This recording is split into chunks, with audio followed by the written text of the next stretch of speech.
Today on Florida Coast Naturals.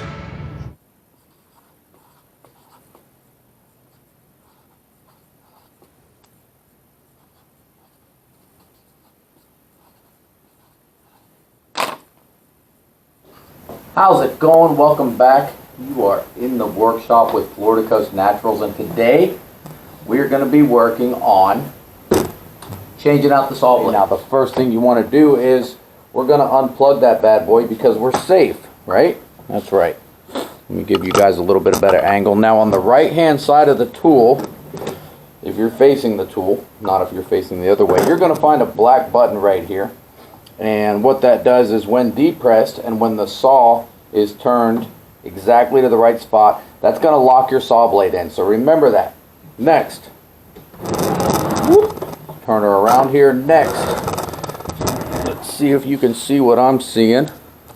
Make sure everybody's in line here. Let's get you a nice cut angle. There we go. Perfect. And on the side you're going to find a torque bolt. It's about a T25. It is not, and I repeat, it is not the Phillips head in the center. Don't mess with that. Get your T25, unscrew the torque bolt, and you're going to find that there's a nut on the back of that. There's a washer in the middle of that. And you hear they both all fell out. I probably lost my, nope, screws there. And the washer is right, it's going to fall out. There it is, and the arm falls, and boom, boom, and boom. So, nylon nut, washer, and our bolt with the torque on it falls out. You'll notice immediately, promptly, the arm fell through, and now we're going to start working on the next section. Next, rotate your sawdust protective cover back, and you're going to notice there's a hole that's right here. It follows in. As soon as it lines up, you put it all the way back, you're going to see a Phillips head. Not the one in the center, we're working on the one that's in the hole. Loosen your Phillips head. Comes with a tool provided that's on a bracket on the right hand side of your miter saw, towards the back side. Go ahead and loosen up that Phillips. And then, as you do, you're going to notice that your whole assembly right here is going to shift backwards. There's two prongs that are right there that go over that Phillips head screw. So once this all shifts backwards, you will now reveal the Allen wrench that so characteristically is on the other end of the tool. Carefully remember, on this particular setup, it is not your normal righty-tighty, lefty-loosey. It's reversed. So you're going to be lefty-tighty, righty-loosey. Now, remember that button at the beginning. You're going to want to go ahead and put your Allen wrench into the socket. Turn it while at the same time with your other hand, you're going to be pressing that button, and then once you turn the blade, it's going to lock into place. As soon as it locks, now you can righty-loosey, and you can loosen up.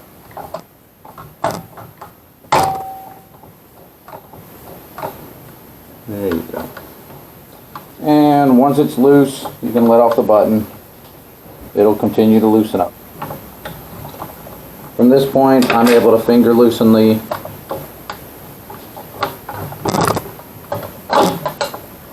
screw. There's two pieces to this. You're going to notice when this comes out, you're going to see your locking washer and your locking nut. Once that's out, your blade is free. You can pull the blade loose, out with the old one. Of course, this is our brand new one. Direction. Your teeth should be going clockwise. We're going to go ahead and reposition our blade back onto the shaft. Put our locking nut on. If you notice, there are flat sides to your locking nut. The locking nut has a depression inside. That's going to face towards the blade.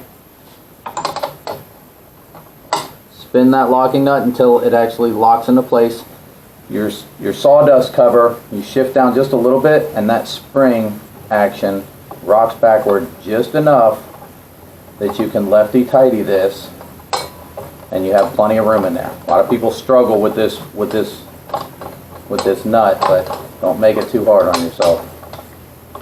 So finger tighten until you get it just where you want it. Pay careful attention because your locking nut that's in there is probably going to slide off the shaft, so make sure you reposition that before you continue to tighten down. Once that's in there, you can then use your tool, lefty-tighty, depress your button on the back, turn until it presses inward, there you go, and now continue to tighten down your saw blade. Now you've got a new saw blade in there. I don't know the torque specifications, so you might find something online if it's concerning. So now we have repositioned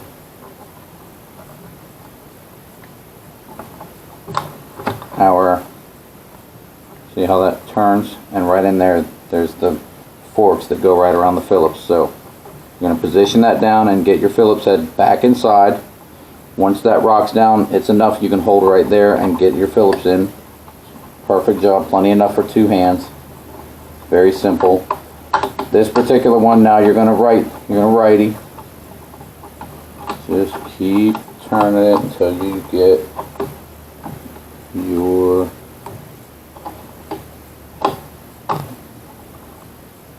screw head nice and tight on there. There you go. And now you notice that your dust cover arm is not segmenting backwards anymore. It's locked into place. Now we're going to get our washer, our nylon nut,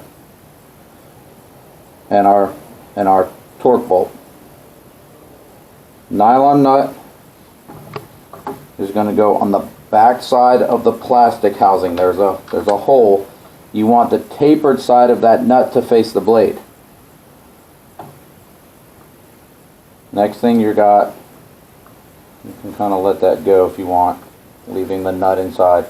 Next thing you know, you want to put your washer and your bolt through. The washer is going to be between the metal plate of the sawdust protection, and slide it right through. Turn your housing backwards, and then you're going to notice the holes will line up. Put your finger on the back of that nut so it doesn't kick back out on you. Line up your torque bolt, the nylon nut in the back with the washer sandwiched in between everybody. Go ahead and tighten that down. Now, when you tighten that down, you should see free motion between the arm and the nut right here. See that? That's it. Thank you guys for stopping by. I hope you've learned a little bit. That's the whole point of it all, right? Now let's get to the best part. Let's cut some stuff.